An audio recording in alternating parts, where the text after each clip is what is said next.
This podcast is brought to you by TriVelo Coaching, where we help triathletes and cyclists like you train smarter to race faster. I'm your host, Jordan Donnelly, and on my left is former Australian Ironman Champion and head coach of TriVelo Coaching, Gerard Donnelly.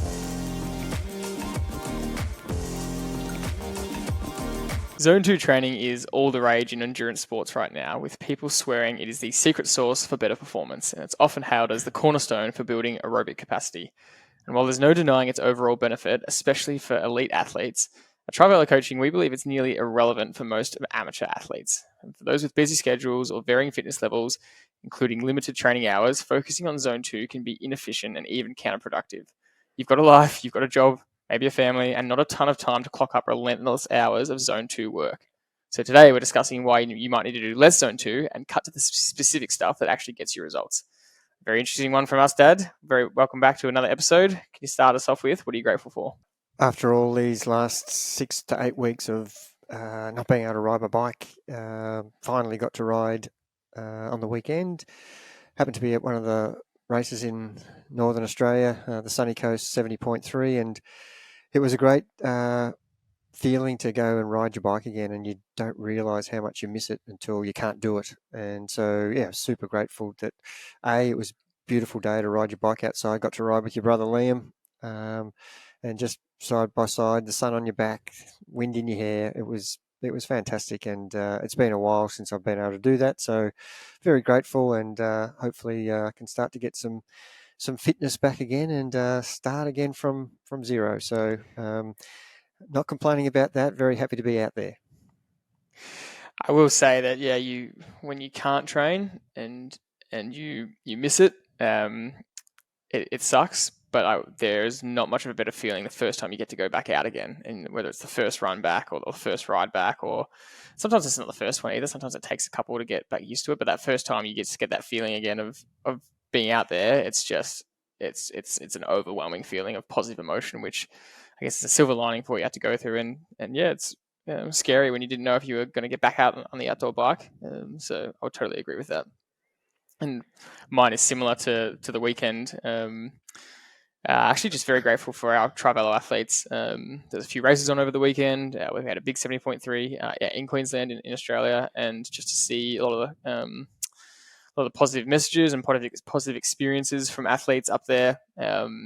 We definitely felt a lot of gratitude coming our way from our athletes, and honestly, not even our athletes, people outside of our community, sending us nice messages over Instagram or email about the podcast, about the event, about seeing you ride, Dad, and seeing you outside. So definitely felt overwhelming gratitude of messages coming our way, and very thankful for that.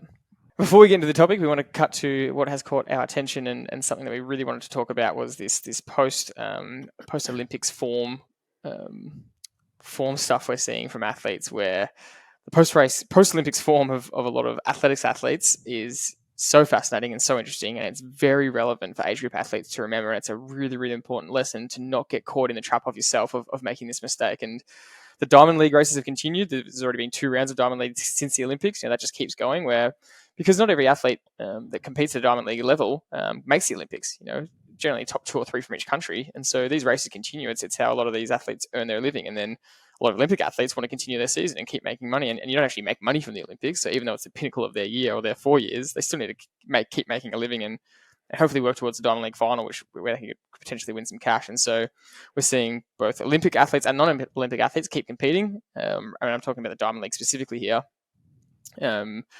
Where if we take the men's 1500 meter example, which was one of the pinnacle races of the event, just because of how it unfolded, and the top 4 guys, Kerr, Hocker, Ingebrigtsen, and Jared Naguse, had just an epic face-off in that final. It was the accumulation of years of media and speculation and rivalry. It just exploded into this final.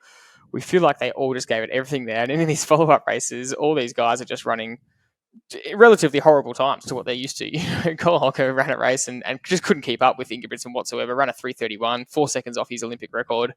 I finished the race and just said, to be honest, I've been celebrating for 2 weeks, and I just mentally was not even in this race whatsoever. Ingebrigtsen even said it in one of the races. Nagu beat him, and Ingebrigtsen just said, I'm just tired. I just don't have the spring in my step right now. We tried to peak for the Olympics. Kerr said the same thing. He's just said, my motivation for turning up these races is at an all-time low, although he just won the New York Mile. And so, look, regardless of how you feel about them turning up to these races, once you put a number on, you're supposed to go your hardest. But it's just important for our athletes to remember, and all age groupers, is that the pros don't expect themselves to peak all year. They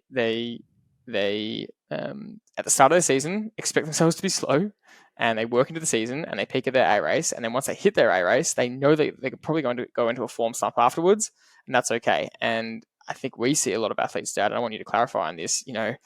Athletes have these crazy expectations on themselves sometimes to always be peaking and always be improving, and it's just not possible. And you have to expect periods of lulls, periods of downtime after an A race, periods where you're going to have a little bit of a flat period, periods where you don't improve from a training block. That's actually kind of a good thing. But I wanted to talk about that because it's a really dangerous mindset to get into, and we're just seeing really good example of it playing out right now, and how these Olympic athletes handle it, and then what to do instead. Well, it's a big one, isn't it? And when you see the actual best athletes in the world struggle physically and mentally post A races, and remember, they only have a short period of time as a professional athlete. They're not going to be doing it for their whole working life. They're only going to be doing it whilst they're physically fast enough to compete at that level. And for some athletes, that might only be 5 or 6 years. And so you would expect that they need to make the most of every opportunity. And they know that because their window for earning money as an athlete is very small, very, very narrow. Compare that to a golfer or a tennis player who could, look at Djokovic has been playing tennis for, 15 or 16 years at the top level. And so they've got a big schedule as well. And it's hard for them to keep coming up for Grand Slams. But as a runner, it's you've got this small window of opportunity. So to make an income or a living at the very top is only a small amount of people. So you've got to actually be in form a lot to earn good money and to get appearance money and prize money. And so the expectation is that you need to be up, and that's just really very, very hard to do. And you could argue that this is your career. You've chosen this. You need to have a better mindset about. Sure, the Olympics was the pinnacle of your preparation, but now that's done, you need to now focus on the next thing. And I kind of agree with that to a point, but there's got to be a period where you can have some downtime and recover. And it's no different to doing a hard block of training. You just can't keep doing 20 weeks in a row of hard block of training. You have to have a hard period of 2 or 3 weeks and then have a little bit of a downtime, a little bit of a deload almost, reset, and then allow the training to be absorbed and then go again. And do these stepping stones, like we always mention the staircase effect, where, train hard, recover, train hard, recover, and you're forever improving your form. And so, I think these guys, they actually need to have a small period of time off and then go again. And look, the Diamond League Grand Final is on this weekend. So this weekend. Yeah. So, that's probably, if I was the coach of these athletes, I'd be saying, okay, Olympics are done, have some time off, maybe not do some running for a week or two.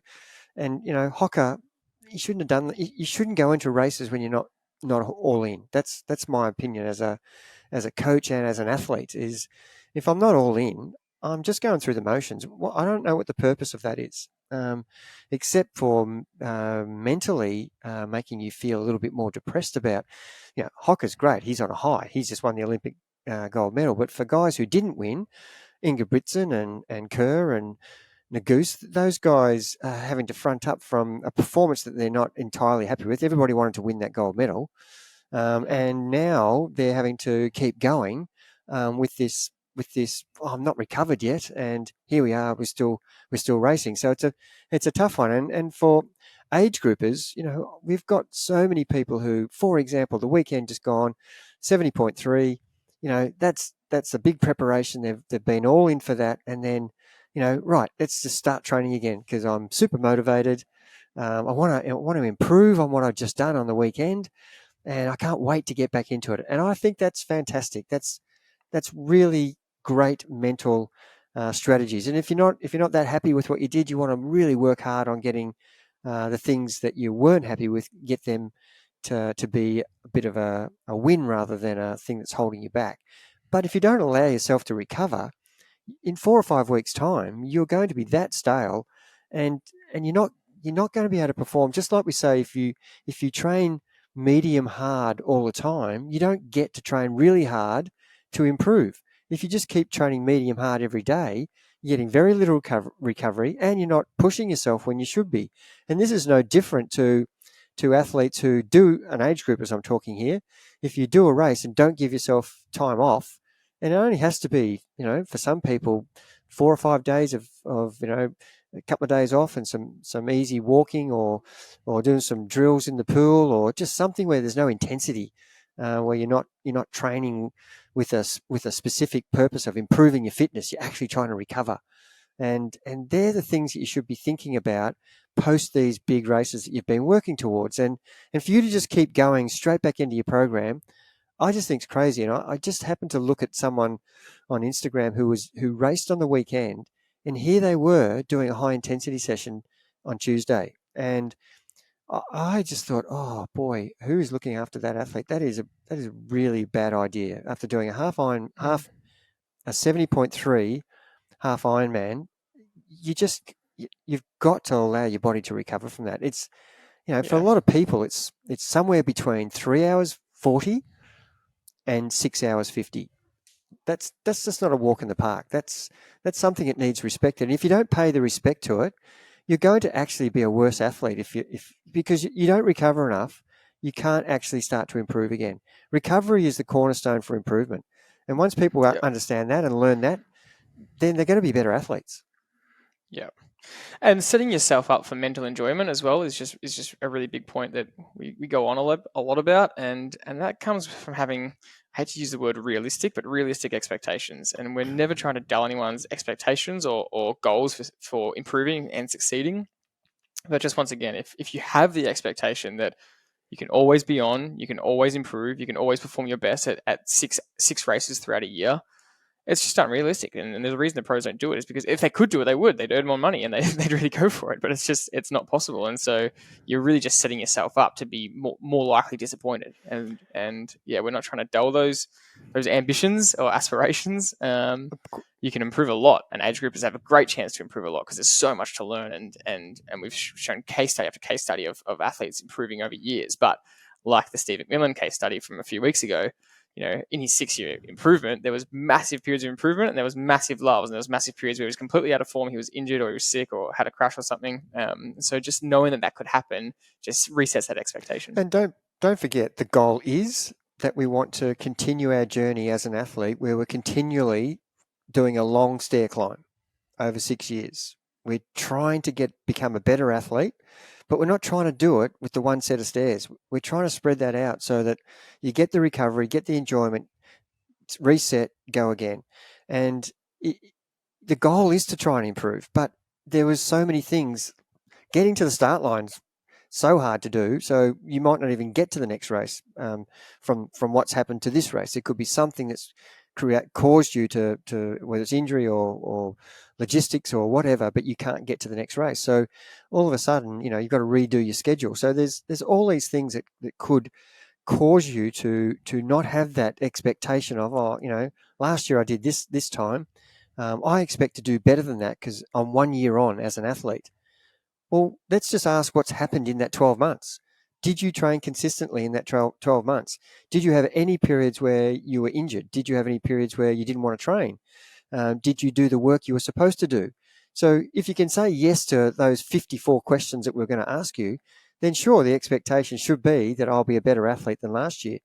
But my thought process is that that's our goal, but it may not end up being like that. And you could have years where you do have 3 years in a row where you just continue to improve.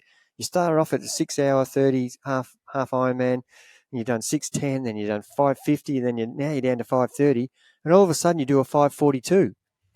Oh, the world has just stopped. I've gone backwards. Well, not really. What happened in that period between last race and this race, and what was the day like? Were the conditions harder? You've got to take all these factors, and you're not just going to be determining your happiness by the outcome of the time. It's got to be, the journey has got to be playing some part in this whole journey that you're on, using the same word. You've got to understand all the time that there's going to be highs and lows. You're trying to prevent them, but they're just going to crop up, and it's just how you manage that is going to make the actual A race more special if you do a good job of. And some of the things are out of your control. It's not that you've done anything wrong. It's just things have happened. Your kids come home from daycare sick, and you lose 3 weeks of training in the middle of the most important period of your race ready. What can you do about that? Not a lot. Lock yourself away from your kids. That's just not feasible. It's not realistic, like you were using the term before. We have to be realistic about what's happening in our world as age groupers, because there's a lot more going on than being a professional athlete. And when we talk about these, we always talk about what's called our attention. We talk about the professionals, and we're trying to learn things and get messages across to our age groupers in this podcast from what the professionals are doing, and learning good things about what they're doing and what works and what could be filtering down to an age grouper. And I think you've got to separate those two things. These guys are doing it for a living. We're doing it for lots of reasons. It could be that we just want to keep fit. Could be that we love competition. Could be we love socializing. Could be we love traveling, and there's races all over the place. There could be 100 reasons why we do it. And that's what we've got to keep in the forefront of our mind is, don't be defined by the outcome all the time. Don't forget about, everything that's going into that final day, even on the day. The execution, looking at the guys executing on the weekend, we had again across the board, guys who executed poorly, guys who executed spot on, and guys who executed way above their level and fell in a big hole. So these are the outcomes you're going to get on any given day, regardless of the preparation. So yeah, it's such a hard thing to achieve, those PBs that we talk about. And that's what we're striving for. There's no denying that. But we're trying to make sure that the athlete doesn't get into a depressed state, because they're not seeming like achieving what they are expecting. And even when I know this is a long-winded answer that you've asked me, but even when we're doing testing in between our blocks of training, we have athletes with wrong expectations about what they should be doing compared to what their last. If we tested them 6 weeks ago and they did 250 watts in their 20-minute FTP, and their natural assumption is that I should be doing 260, 270 or 280.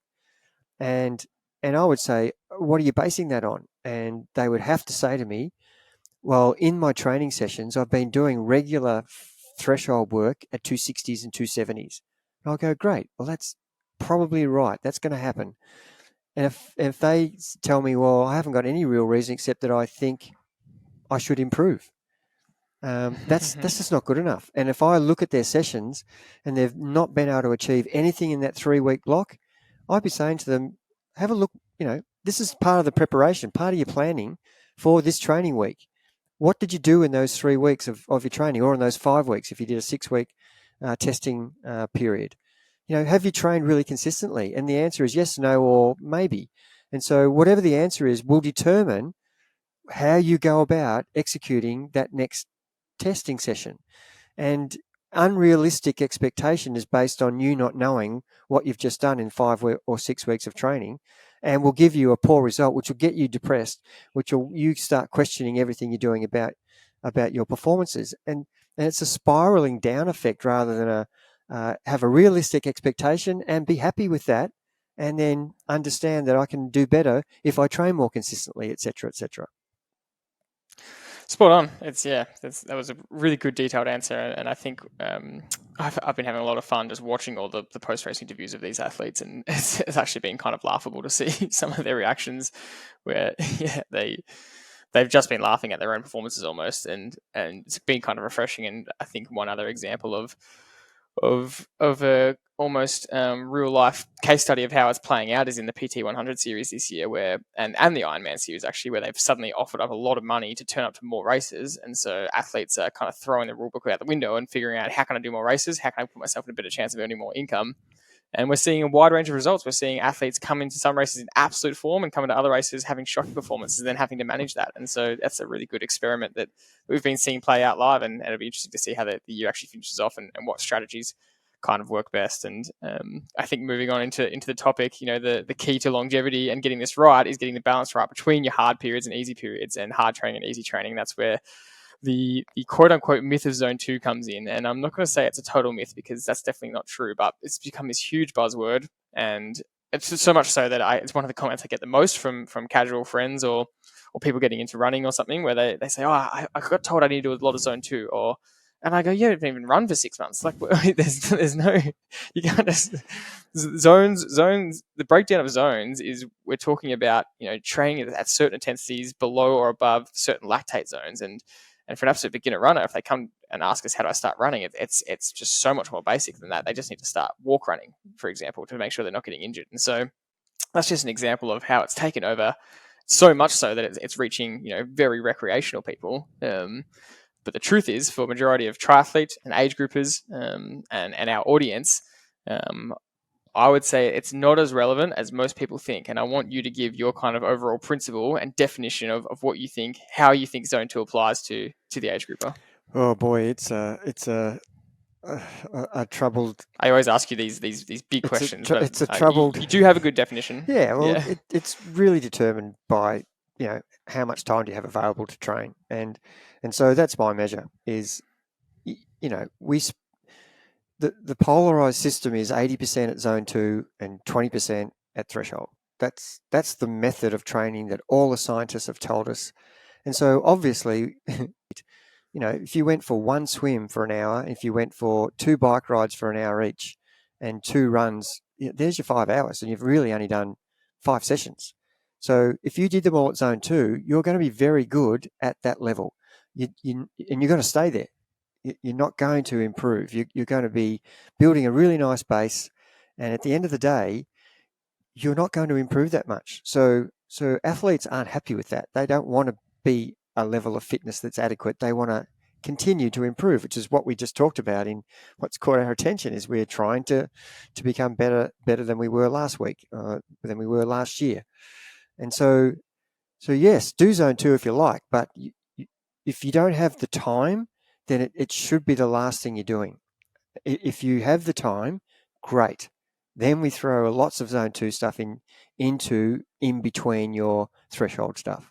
And you could, even go lower than zone 2. You could do lots of recovery, easy training, if you've got more time. And we're talking about age groupers here. And of course, in triathlon and in marathon running and cycling, we've got both. We've got elite and we've got age groupers who are always trying to copy what the elite are doing. And there's some things that they should be copying, and there's some things that they shouldn't. And zone 2 is probably really referring to people who spend 20 to 30 hours on a bike. And those athletes, they need to do a hell of a lot of zone 2, because let's face it, you can't ride 30 hours a week training at threshold. You would last about 3 weeks. And you'd find yourself in a massive hole. So not only is that a problem, but zone 2 is actually going to give you that aerobic fitness that you need to as an elite rider. And what do the elite riders do? They race stage races that go between 4 and 6 hours day after day. They do 1-day classics that are between 4 and 6 hours. So they need to spend a lot of time riding for the time that their event is. And so that's, and if we took Ironman, where most age groupers are going to ride between 5 and 6 hours 30 or 7 hours, then they must spend a lot of time in zone 2. So there's exceptions to this. So depending on what sport you're doing, depending on the time you have available, depending on where you are as an athlete, as an elite or an age grouper, that will determine how much time you should be spending in zone 2. And that's a long-winded answer, but that is the principle where we try to really identify who should and who shouldn't be doing zone 2 work. That's perfect. And I like that definition. You keep it really simple. You said the time you spend in zone 2 is determined by the time you have available to train. And when we say like you should or shouldn't do it, everyone's going to do some of it. It's just how much of it are you actually doing? because even in an example where you spoke about that, if you're an age grouper with more time to train, and an age grouper that is committed to their triathlon training and is training a lot, is probably spending 10 to 12 hours, maybe 14 hours if they've got a lot more time per week training. That's a relatively common amount we see. There's a lot of our 70.3 athletes are training anywhere from 8 to 10 up to 14, 16 hours a week on top of their jobs. But even then, they're not spending 80% of the time in zone 2. If we broke down their hours, even in that amount of hours available, it's still not worth the 80-20 rule. They still need to be spending more time on high intensity zones to get the most out of their week. And we actually had Steven Seiler, who is essentially one of the main people responsible for making this buzzword such a thing, on the podcast. And we asked him specifically, we said, when it says 80-20, are you referring to the 80-20 of the whole week? Are you referring to 80-20 total amount of sessions? Are you referring to what is the actual breakdown? And he thought that was a great question, because he said that's where a lot of the misconception comes from. But you're definitely not breaking it down into that specific amount of hours per week or whatever, because we would classify, in a Tuesday VO2 session, you actually are only spending 20 minutes of the session in VO2, and the rest of the time is in zone 2 and doing a warm up and cool down.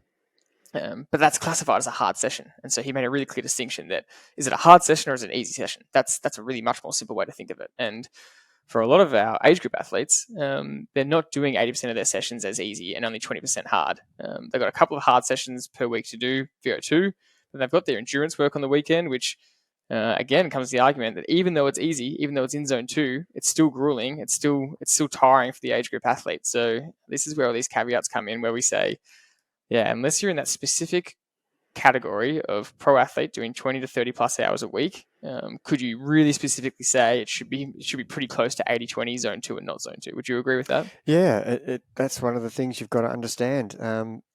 Easy and hard. It's such a great way of differentiating between what is zone 2 and what's not. And as you said, a 5-hour endurance ride at zone 2 is probably one of the hardest sessions you'll do for the week. And so, do you put that in the category of, I've done an easy session? No, you wouldn't. And so if you looked at a triathlete who does Tuesday, Thursday, Saturday as their bike sessions, there isn't any zone 2 in there. There is zone 2 everywhere in there, but they're classified as a hard Tuesday, a hard Thursday, and an endurance Saturday. And by that definition, they're all hard. So yes, we've got zone 2 in there, but the definition tells us we've done 3 hard sessions. And so a lot of the time we don't push our runners, our triathletes, to do hard running sessions. A lot of their sessions are very easy in zone 1 or 2. And so, we're not trying to make every bike session and run session as hard as possible. And that's a bit of a mistake, I think, a lot of the triathletes, especially who don't have a lot of time. You can't just do, 2 runs or 3 runs hard, 3 rides hard, and 2 or 3 swims hard. There's got to be some easy sessions in there somewhere. And zone 2 is good, because if you've worked out through the lab testing where your zone 2 heart rate is for riding, running, and swimming, then it allows you to control your session that way. And as long as you've done that as a lab test, then sure, you've got really good control, because a lot of the testing we do is great for finding out where our threshold is. But, I would love to see anybody who can determine where their LT1 is, lactate threshold 1, where you're moving out of zone 2 into that next zone of zone 3, where your lactate, the graph will just kick up a little bit before it hits LT2, which is your threshold. So we're trying to train below that LT1. And if you haven't been tested in a lab, you're really guessing. And the guesses could be good. They could be, if you're a bike rider, within 10 or 15 watts, but that's still quite a big range. Or if you're a runner, you're trying to look at heart rate or pace, you could be out by, 20 or 30 seconds per K. And that's it's not accurate enough for me. So if you have a lot of time as an age grouper, and you have 15 or 20 hours, I would be pushing you to do more zone 2 for sure. But I would also be pushing you to go to the lab and find out, where is my zone 2 heart rate, power, and running pace. It's such a brilliant point, and it needs to be the overall theme of this chat is there is just so much discourse and conversation around zone 2, and none of it refers to the fact that, hang on a second, everyone's referring to zone 2 when no one's actually getting lab tested. And you can't even decipher exactly what your zone 2 is until you go into the lab. We have great estimates for it, and I have been a little bit frustrated seeing some podcasters online in the health space, and not in the endurance space or triathlon space specifically, but more just general health advice, talking about zone 2 and jumping on this buzzword. And I listen to them and I think you're getting it right for general health. Sure, zone 2 is great for anyone with general health, but then that's been applied to training and sports science, and they're talking about the talk test and other ways to figure out heart rate drift, and other ways to figure out if you're in zone 2 or not. And these are all great indicators for sure, but they're not a lab test. They're not telling you exactly where they are, and the talk test is very subjective. And for that to be applied to your training for triathlon is a huge mistake. And we don't think it's necessary to get a lab test for a program. But if you are trying to rely on zone 2 as your core source of training, it just seems crazy that you wouldn't get a lab test. And that's why we're saying it's not our biggest thing. We're not saying you need to be exactly in zone 2 80% of the time to get the most out of the week. That's our whole point, which is why we don't believe you need lab testing. But super, super valuable. And I can definitely say that when we've done it, you and I, Dad, I noticed a huge difference once I knew the exact numbers of what my zone 2 was.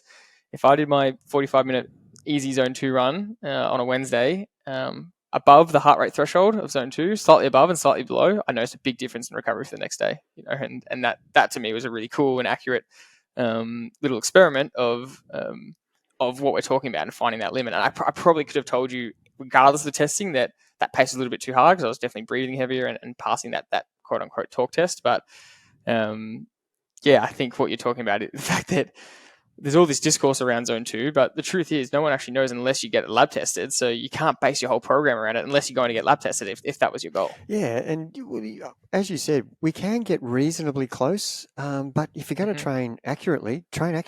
And for those athletes who have more time and will be spending time in zone 2, they're the people we're talking to. They should be the ones who go and get exactly from the lab what their lactate LT1 is. And look at heart rate. If you just used heart rate and you were training in a cool climate, and your LT1 from the lab said 135 was your heart rate, and you knew in the lab that you did a run test or a bike test in that lab at the same time, it would tell you that your running pace for 135 heart rate is 430, or your power is 200.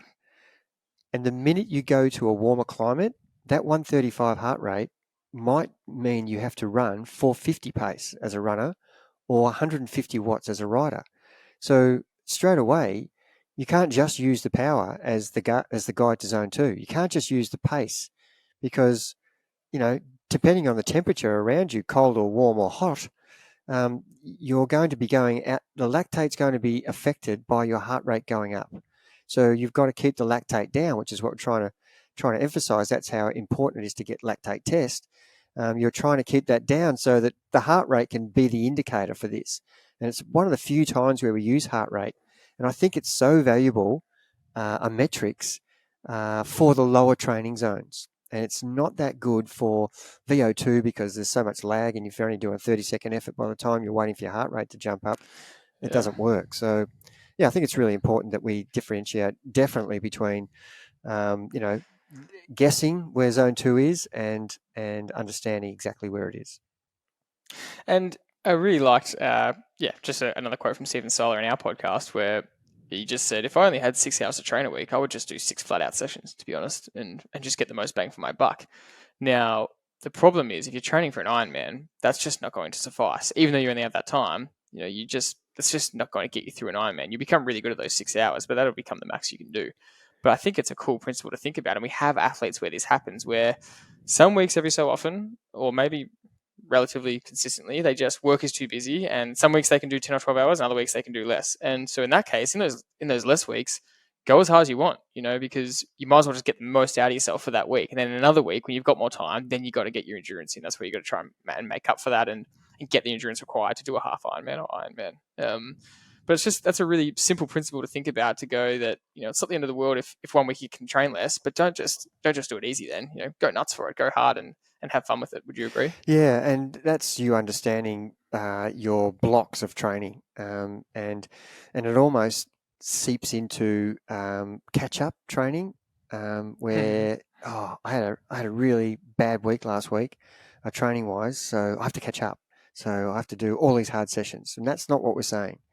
And some people take away that's what they thought they heard, and Yes. that's exactly the opposite. We want you to, if you're short on time and you have no other choice, and if you only had 30 minutes or 40 minutes, doing that at recovery or zone 2 is not going to actually, extend you and allow that progressive overload that we're trying to achieve. And look, if someone only has 5 or 6 hours of training for an Ironman, my recommendation is they don't do it, because they're going to fall short anyway. Whether you train hard or zone 2, you're just not going to be well trained enough or equipped for the requirements of a 9 to 15 hour event. Yeah, I totally agree. And so I want to keep this discussion about how do you make up your hours, and how much zone 2 do you have, and I'll refer back to also the founder of Training Peaks, Joe Friel, and he just refers to the principle of your goal with how much intensity you fit in per week and how much high intensity and hard sessions you fit in per week is basically based around how much can you handle and how much can you recover. And he's got a really conservative approach for the aging athlete.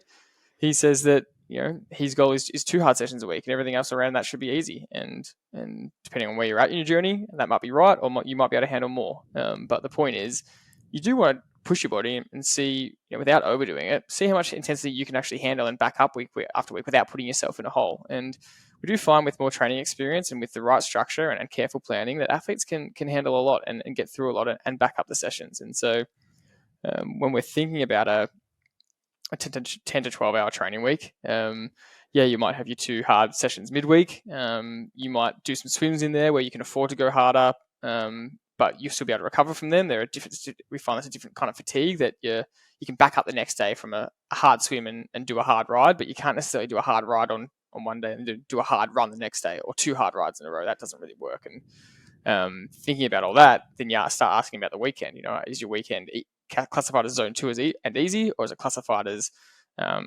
volume and pretty tough? And so to finish off, you talk about the intensities of your endurance sessions. How do they play into the whole picture of the breakdown of the week?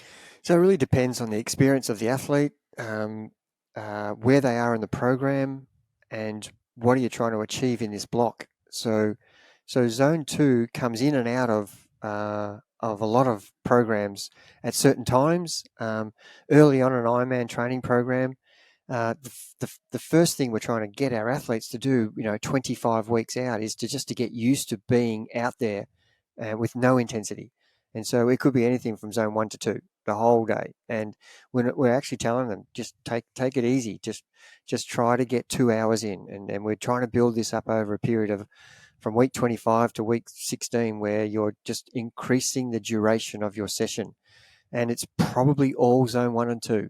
And there'll be, depending on how competitive you are, if you're riding with other people, what the course is, you could end up dipping into zone 3 and 4 for periods of that. But that's not the intention. The intention is that you're just trying to spend time out there, getting your body used to the training load of 2, 3, 4, 5 hours, which is going to be what's the requirement on race day, where you're possibly going to be riding between 5 and 6.5 hours. So the earlier you start that at the lower intensity, zone 1 and zone 2, the bigger your aerobic capacity will be to handle when we start to, get a little bit more specific, where we do some efforts from strength efforts, or so we hit some hills a little bit more out of zone 2, where we're doing zone 3 sub-threshold. And so, you're all the time trying to dip in and out of zone 2.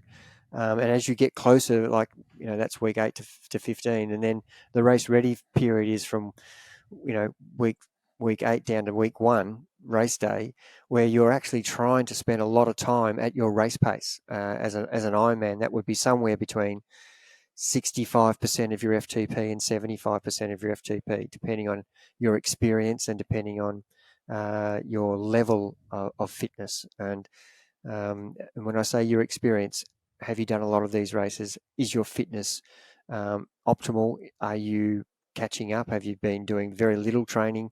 And that will determine where you sit in that percentage of your current FTP. It could be down as low as 60% of your FTP if you're absolutely brand new to this and you haven't done any endurance training.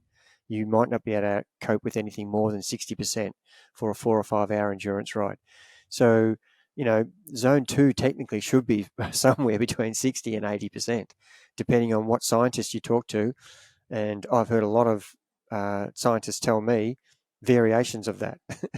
And, who is right and who is wrong. And as they've always said, oh, look, don't worry about what the percentage is. It's somewhere around there. As long as you've got a lactate test from a lab, you'll know exactly what it is. But they're the things you should be looking for in that whole training block where the event that you're doing is really in zone 2 as a bike rider and as a runner and as a swimmer. The Ironman is a zone 2, dipping into zone 3 if you're at the elite end. And, the elite bike riders can ride 80 to 82% of their FTP. And the really top age groupers can ride 75 to 80 or 79% of their FTP. And the average age grouper is 60 to 75%. So, you are probably going to be spending a lot of time in your training sessions on the weekend endurance rides around there. But we need to make sure that we're improving our engine the whole time by having a lot of hard sessions somewhere in your training program. And it depends on your age, depends on how your body's coping with the load. There's so many factors that it depends on. And we say that a lot, it depends. Who are you? What's your experience? What's your level? And how competitive are you? And how is your body absorbing this load? And what we throw at, if I gave you the same program as me, Jordy, I would respond completely different to you. You would back up so much quicker than I would as a mid 30-year-old athlete compared to a mid 60. I would struggle to keep up with the load that you can cope with, no problem. So we have to account for that, and to ignore that would be the detriment to your program. And Joe Friel's so right. You've got to work out how are you coping, and you've got to be your own rating system. Ask yourself each morning, do I feel exhausted? Am I ready to train? Or should I have a rest day? And if you work that out very quickly in your training career, you'll have a much more enjoyable experience on race day and in your fun in preparing for your races. Spot on. And I think, to your point about what the percentage is, I don't ever let anyone tell you that your zone 2 is 82% or 65% or 71%, because they're not going to know unless there's a lab test. So there's a lot of data out there about what the averages are, but you could be above the average, you could be below the average. So that's really, really important to remember. And look, I'm not trying to give zone 2 a full bad rap. I want to finish off by saying that, as always, all these things have their place. We're just trying to get away from it being the buzzword and the go-to secret sauce that everyone thinks is the magic pill. There's ways to use zone 2 to your advantage, and there's, for a lot of age groupers, reasons why it shouldn't be actually the major factor in your training. And I will say, to finish off with as well, I feel a little bit bad. We almost skipped over kind of the LT1 and LT2 side of things and the science behind your lactate levels and what zone 1 through to 6 is, but we have done an entire podcast episode on that before, and it's called Every Single Training Zone Explained, with sessions in brackets, I think. So if you actually don't know what we're talking about in terms of where zone 2 is and what those lactate zones are, we have a full hour-long dedicated episode to that, so you can go back and listen to that if that's confusing. But any last messages on zone 2 to take home? No, I think it's got its place in our training program and in any training program. And you need to, as an athlete, understand how, if you can just keep working out how much time do I have available to train, and chunk it into times. If you're in the 5 to 10 hours, the 10 to 15, the 15 to 20, then you will have a much better chance at spending more time in zone 2 the longer time you have available to train. And that is probably the key concept that I want everybody to get out of this particular podcast is, yes, it is super important, but if you're a busy athlete who's got very limited time to train, it becomes very irrelevant to your program. Yeah, I would like to finish off by kind of saying the opposite of what I said the whole episode is that we've been talking like this because we know the majority of our listeners are in those earlier categories where they probably only have up to 8 to 14 hours to train. It's just majority of what we see. But if you have more time, zone 2 will absolutely work wonders for you. And we have seen with that with our athletes that can do that. And yeah, if you've got 20 hours a week, then doing all that extra zone 2 work, you will become an absolute machine very quickly, which is pretty cool. And Jordy, if you don't, if you have 15 to 20 hours and you spend more of that in zone 3 and 4, you will be worse off than if you did it in zone 2. Zone 2 is where you should be. And that's important. Just because you got more hours doesn't mean you spend more hours in intensity. You should be absolutely honing in on being, one of our coaches, Nick Lacandro, is the zone 2 king, and he can ride all day and he's an unbelievably great bike rider. But it comes off the back of years of really getting a really good aerobic base. Yep, spot on. That's it for this episode. Thanks as always for listening, and we'll see you on the next one.